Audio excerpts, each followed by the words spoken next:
So Pankaj, do you normally do a lot of fireside chats? I rarely see you come on stage for fireside chats. So generally, I don't do fireside chat. Why I am here is because of the credible platform.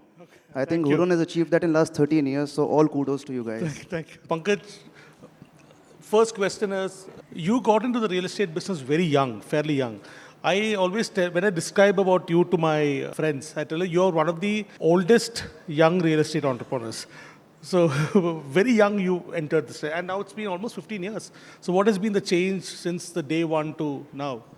So before I answer your question, I would want to thank everybody here, all the leaders of real estate who are here. I can see a few friends, Kalpesh, the founder for Tribeca, the full Adani team is here, Manit, the architects, the greatest, one of the finest architects in North India. Not greatest, or finest architect.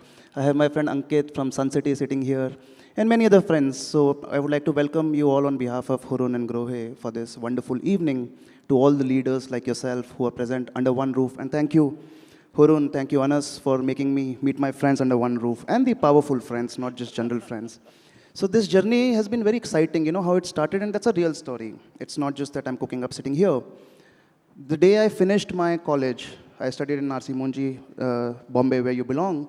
The last day, last exam, when I gave it, my father calls me up and he tells me that, Pankaj, hey, come tomorrow, you have to join business and launch the brand.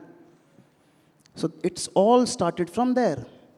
At the time I was thinking, the college has just got over, it is time to chill, 3-4 months, decide what to do, whether it is real estate, no real estate, but it is a compulsion which came to me from my father that tomorrow you have to launch the brand. I precisely remember it is 2011, September month, all leaders like yourself, few from real estate, few from outside of real estate, and that is how the journey began. And I was standing there, butterflies everywhere, forget tummy, everywhere thinking what to speak. That day gave me that confidence that, okay, hey, somebody like my father, he believes in you. And since that day, today I've been going, God has been extremely kind. So coming to this journey of last 15 years, today I run 2 brands under real estate, which is, one is M3M, the second one is Smart World. Both the brands put together does an annual revenue of a little less than $3 billion. A lot of people don't believe this, but guys, please, you're most welcome to check our books. We're not listed, we do only one market, which is North. And only from North we do such kind of revenue. The area under construction today is over 40 million square feet. And 20 million stands delivered already. So there is a credibility of delivery which India needs in real estate in this sector precisely. And last not the least, today we also stand debt-free as a whole group. So this is what we've achieved in the last 15 years. I think you and Kalpesh signed the second Trump Tower in Delhi. I think you were giving us stats that you're the biggest Trump Tower developer outside of the US or something? Yeah, so Kalpesh sitting here, Kalpesh owns Tribeca. He's just flown in from Bombay for this event. Kalpesh owns about 6 to 7. As we speak, I own 2, which I can announce, and few more which I will announce. So yeah, we are one of the largest Trump owners in individual capacity outside of North America. Yes, you're right. So we've just announced our second Trump Tower in Gurgaon. Amazing, amazing. Congratulations. I think one important point, this ties back to my first question. When you joined the business 15 years back, would your father have imagined that be launching a Trump Tower, going to the president's inauguration? I mean, kudos to you, man. I mean, good job. Truly inspirational. Thank you. The next question is the change of guard from first gen to the next gen. It's always a challenge. How did you manage this transformation? How difficult or easy was it? So it is kind of a hybrid structure. So my father was earlier a land aggregator, and I don't shy away in saying this because he's created this whole business where I'm sitting and I'm enjoying this platform today. So while we became from a so-called land aggregator to a developer, so while we were launching our brand and moving into this development journey of real estate, I was kind of part of it. So there was not really change of guards, it is a hybrid structure. But having said that, yes, there are difference of opinions. When we come from pedigree institutes like the IIMs and the IITs, there is general discussion with our parents who've been running this business forever that, hey, listen, maybe you don't know, maybe I am right here. So I had this discussion with my father once very categorically. I'm like, boss, I don't want any difference of opinion between us. What is the solution? Do you have a solution? And he being crystal clear, many of my friends know how he is. He told me one thing very clearly, Pankaj, that if you want to see success, I have 100, say, qualities and disqualities. You only pick up my qualities, don't pick up my disqualities. And prove yourself in the market. The day market comes back to me and says, okay, your son is doing great, that day I am satisfied. So I picked up that mantra of no argument with him. He told me, whatever is mine, but whatever is yours, you have somebody to learn from. So that's where I keep as a success mantra that no internal discussions, negotiations. Once the decision has happened, it has happened, and just move forward with it. So, I mean, this is where we are, and it is working for me. I'm sure it is working for a lot of us and friends and family here. So between you and your father, who spends more time in the business now? So I think he continues to, so he's very, very aggressive. So even today my wish list is that, okay, I am 10% of him. If I become like him, this business would grow leaps and bounds. So he today is responsible for all the land part and the business development side. Rest of the entire business is controlled by me. So he spends quite some time now. It's not that he's out of business. And you did mention about being aggressive. You have a reputation of being aggressive as well. How was your day like? Do you look at every competitor? And I just want to mention an interesting fact here. In the real estate top 100 list, Adani Realty is the most valuable unlisted real estate company in India. So big round of applause to Jack here. I think that's our valuation, but Adani thinks it should be low. But I think we think it's worth that much. We can ask Jack what is the real value. So he. They've been very humble. But then, do you look at Adani is now a lot of other interesting and innovative players are also coming to the market. How do you manage your aggression, and how do you analyze how do you perceive competition?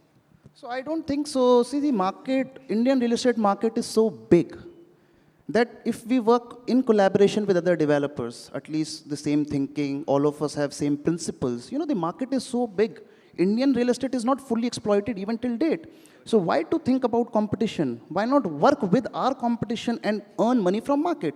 So tomorrow if I am working with a X developer or a Y developer and looking into his pocket, that would only fetch me a maybe penny. But if you want to earn in dollars and pounds, market is huge, huge. And yes, the first question you said, we are aggressive. We are aggressive, but as Jack said in his few lines that, okay, while we are aggressive, but we are also focusing on values and qualities now. So that's becoming very, very important for the industry at large. If you want to be successful, it is not about scale. Scale is important, but quality, value, systems, processes, and real estate organizations, if you look at real estate in our country for last 20, 30 years, how many real estate brands have sustained? Correct. Leaving the pedigree 2, 3, 4, maybe, how many real estate brands have sustained? Correct. We live that short life of, okay, hey, launch a new project, brand is built, take that money out, here and there, move, and when the market goes for a toss, you know what happens to the brand. We're finished. So there were, at that point of time, as per Credai's real estate list, we were over 200 people in our country. The last turmoil, we came down to 50. And credibility-wise, you could not count even 10 real estate companies in the country. So it's very, very important. Aggressive is okay, is part. Aggressive is not just doing large, but aggressive is also being quick. But values is very, very important. No, I kind of agree with you. That's also reflective in some of the traditional businesses getting into real estate, right? Be it Godrej or Adani or Tata, right? Once you have the brand established, you'd see a lot of these traditional families getting into real estate business as well. You put I don't know if you revealed that post, you put an Instagram post a couple of days back and you hid the photo of the other guy. I know who it is, but then just want to ask you, it's very important for my next question. It's basically about you interacting and partnering with global brands and global brands really. Trump is one, and I know that a few other partnerships as well. Here, there are quite a few real estate leaders over here. How do you see that opportunity evolving, and what are your plans? Now India is ready. So real estate was a so-called growing economy. It was not developed as a sector, but now the rules and regulations, the RERA coming in, real estate has become more organized. So now the new rich and the old rich, they are ready for these branded partnerships and associations, and they want to get seen. Because, the new rich has a different thinking compared to the old rich. Old rich is still subtle. They won't talk about their wealth. But new rich, they want to show their wealth. So why people buy swanky cars, fancy watches, house on one of the most expensive house in the country, and then they post online and media picks it up. So I think brands are coming into the country, but they're also being very careful that who to partner with, because they also want that credibility of projects getting delivered. India has also seen one phase 6 to 7 years ago when there were the Michael Schumachers and the Maria Sharapovas of the world. The projects were launched, successfully sold, but till today, you have no namo nishan of the project. You don't even find on Google Map where is the location. So brands are coming to India, and yes, having said that, so I would not reveal the names of partnerships which we are doing. Trump is the biggest partnership which we have done, but I'm working on the larger plan of creating the first branded city, not a project, on the planet. So this is what we are working on right now. And these, you will see the global brands you can think of entering real estate in India with M3M. Nice. Really cool. Now the time to speak about Smart World, right? Your startup, which you're doing with. So Aishwarya is here, Pankaj's wife. They're incubating another real estate company, right? What is the thought process behind building a startup? So a lot of people ask me this question, that why Smart World? And this is how this idea came to our mind. When I spoke to my father, because M3M being the family business, that will you ever list this business? He said, no, why do I share my bottom line when it is too high? And we are, not asset light, we are asset heavy when it comes to M3M. So this gave me an idea, why not build another brand? The brand was incubated with this thought that, okay, when Gurgaon's master plan gave us the opportunity of low-rise development, we started from there. So we thought, okay, let's create a new brand like Oppo and Vivo, two mobile manufacturers catering to the same customer, but different segments. So we started that, okay, Smart World will be the low-rise developer who will become big. But real estate is on steroids, somebody said, it's on a bull run. So today we are aggressively growing this brand, and I think God has been kind here also. Touchwood, Smart World has grown a very, very big name only in the Gurgaon market today. We do about 6,000 crore annual revenue under Smart World brand. And as we speak, about 15 million square feet is under construction. And the idea of building this brand is to take it public by 2027. So that's the whole intent. So this brand has separate set of people, processes, system, everything different. Only one thing which is common is Pankaj Bansal as a shareholder, but nothing else remains. So, and I'm building it as a very, very transparent, high on corporate governance. So that's the whole idea of building Smart World as a brand. Yeah. That's the one you would take public. Absolutely. 2027, you are my first investor. Sure, for sure. So name one person that has had a tremendous impact on you, and what has been the net result? There's only one person who's made impact in my life. He's my father. What I learn from him every day is just amazing. So if I have to invest $100 million, the first thing I'll think about myself, whether do I have $100 million to invest? But when I talk to my father, hey, you want to invest $1 billion, he would have $1 million, he would take that call and invest. So that is the kind of risks he takes even today in his life, and he's built M3M with no money. So a lot of people, I'm sure, so I can see a lot of friends and family members sitting here, how M3M was built. So we had no fund. Who's backing us? We had no godfather, we had no bank, we had no institution. It just started from our own capital. 2002, 2003, he came to Gurgaon. With a little bit of real estate experience in Rajasthan, came to Gurgaon, started acquiring lands, putting his everything into real estate, and the total capital the family had at that point in time was 2.5 crores in 2003. And today, 2003 to 2025, this is where we are. So I see the kind of the kind of decision he takes today, the kind of disciplined he is even today, is just amazing. So he is the only one who makes a difference in my life, and I look up to him for every small thing in my life. I want to add something about your father. I think you didn't mention this to me. You did mention when you go to your father with challenges, he usually gives you a response which says, for 24 karat gold to be born, it has to go through fire. Or something like that, right? So I always say this to my startup founders when they're struggling. He also says one more thing very interesting. See, all of us have 8-9 hours पूरे दिन में 8-9 घंटे काम करना है हमें सबको, correct? Now it is up to us whether we want to count chiller, rupees, dollars or pounds. Because the time of counting the currency is same. So that is what he tells me whenever I goes to him. I ask him what next. He's like, you have same time, do something big. That is what I learn from him every day. As a next-gen successful entrepreneur, what is your one advice that you would give to today's entrepreneurs? So I think everybody is senior to me. What advice? And they build large businesses than what I am sitting here today. I'm the youngest, looks like, in the room today. And what do you? Okay, let me put it this. Okay, advice is one. What are we learning from some of them here, the room? I think I don't see the biggest names today. Leaving 1-2 people we have Adani here, we have Imar here. But I see all the credible people sitting here in this room, all right? So it is not about volumes.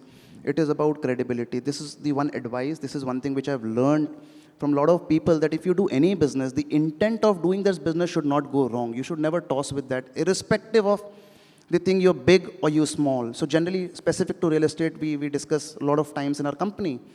We talk about our customer satisfaction, all right? Our teams would show us, sir, हमारे ना 90% customer satisfied हैं, 95% customer satisfied हैं. Do you think that is the right measure for our customers? If it is a customer, it has to be 100%.